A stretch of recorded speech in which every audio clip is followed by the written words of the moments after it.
Olá, pessoal. Ontem, por acaso, eu vi uma live do ano passado, ainda de dezembro do ano passado, uma gravação da CNN, uma entrevista com aquele Walter Delgatti, o hacker que invadiu os telefones, o Telegram do juiz Sérgio Moro e também do procurador Deltanhan. Foi aquela parafernália toda que no fim desagou agora há pouco tempo a anulação que o ministro Fachin deu para o Lula, o criminoso.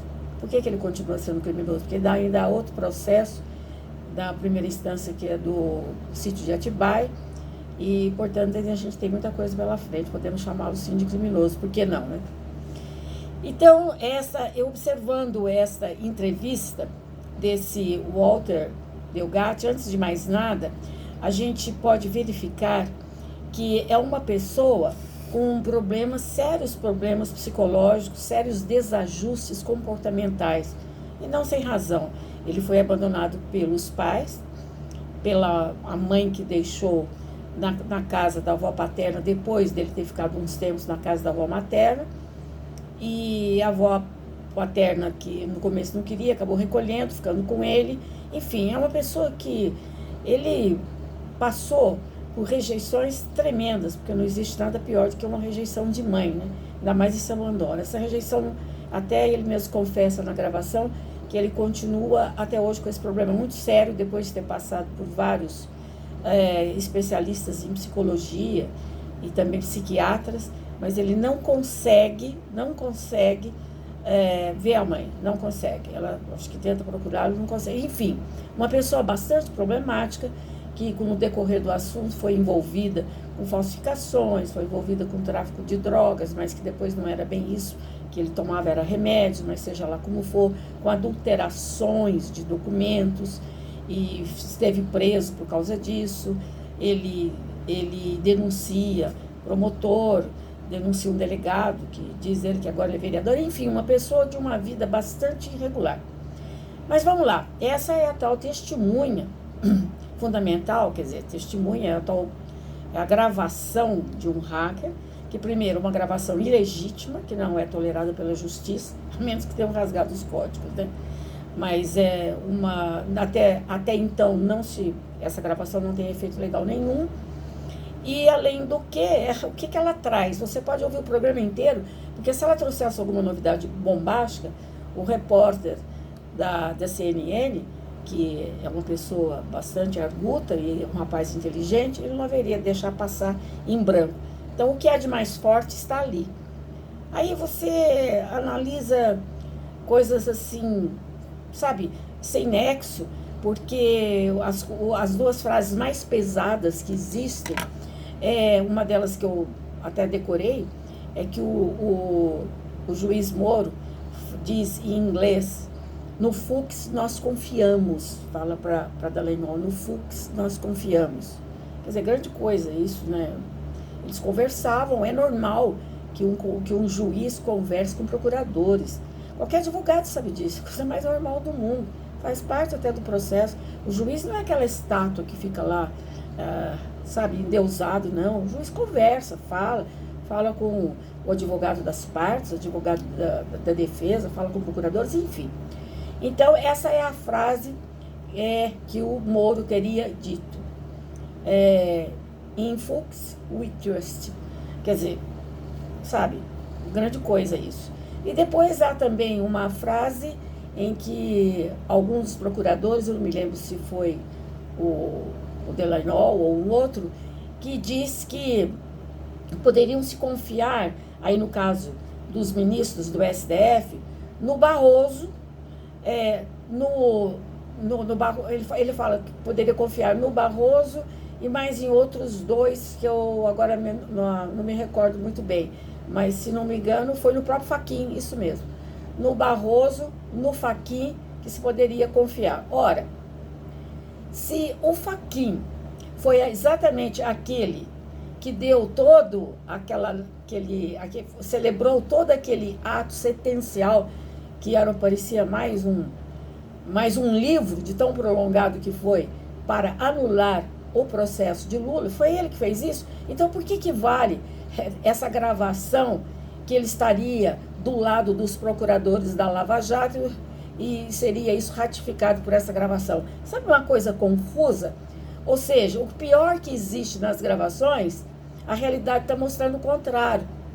Falam também que eles poderiam confiar no Fux, mas o Fux, ele nem está na questão das sentenças da Lava Jato, da apuração da Lava Jato. Isso corresponde à segunda turma, cuja segunda turma nós vimos bem, que faz parte o Lewandowski, a Carmen Lúcia e o Gilmar Mendes, que os três fizeram o grande favor para a nação, né? Que foi anular o processo do Lula, com as repercussões que nós agora vamos ver o que vai acontecer. Vai ser em cascata, todos os que estão presos pela Lava Jato vão ser soltos, vai ser devolvido, todos aqueles milhões que é arrecadado de propina, vai ser devolvido. Para quem vai ser devolvido? Para os bandidos? Para os que captaram a propina? Olha que coisa mais louca. Quer dizer, é um negócio assim insano. Agora, nada existe, eu gostaria que vocês vissem, claro que não seja esquerda, né? Porque eu não confio em esquerda, eu não discuto com esquerda. Para mim, esquerda é jumento e pronto. Ou é jumento ou até interessado, ou é bandido. Então, eu não discuto esse assunto, mas gostaria de discutir com as ovelhas e com aqueles que ainda acham que o Lula não fez nada. Vocês examinem esta gravação, que é longa, essa reportagem, que ela é muito elucidativa. Porque ali está mostrando uma série de contradições, não foi nada periciado, está mostrando exatamente que a Fachin é apontado como alguém que se podia confiar nas condenações da Lava Jato. Olha, se foi, a realidade mostrou o contrário, como é que pode? Agora fala também do Barroso, que o Barroso era outro que se podia confiar nisso. Agora, primeiro que eu já disse aqui, o Barroso não faz parte da segunda turma da Lava Jato, das ações da Lava Jato. E agora, vão fazer o que com o Barroso? Vão empichar o Barroso por causa disso? O Barroso teria conversado com o Barroso teria sido falado pelos procuradores, pelo Moro, pelos procuradores, etc., como aquele em quem a Lava Jato poderia confiar. Óbvio, então, houve uma fala anterior do Barroso com algum deles. Então, nesse caso, como é que fica? O Barroso vai ser empichado, vai ser defenestrado do processo, ele vai ser expurgado do STF. Ué, se o STF, pelo fato dessas gravações, deste hacker, desse Walter Delegado, teve a força de melar todo o processo de Lula, por que não vai melar também todas essas ligações que aparecem nessa captação das mensagens do hacker? Não é verdade? Aí tá aquela velha história, né? O pau que bate Chico, bate Francisco. Tem que valer para um, tem que valer para outro.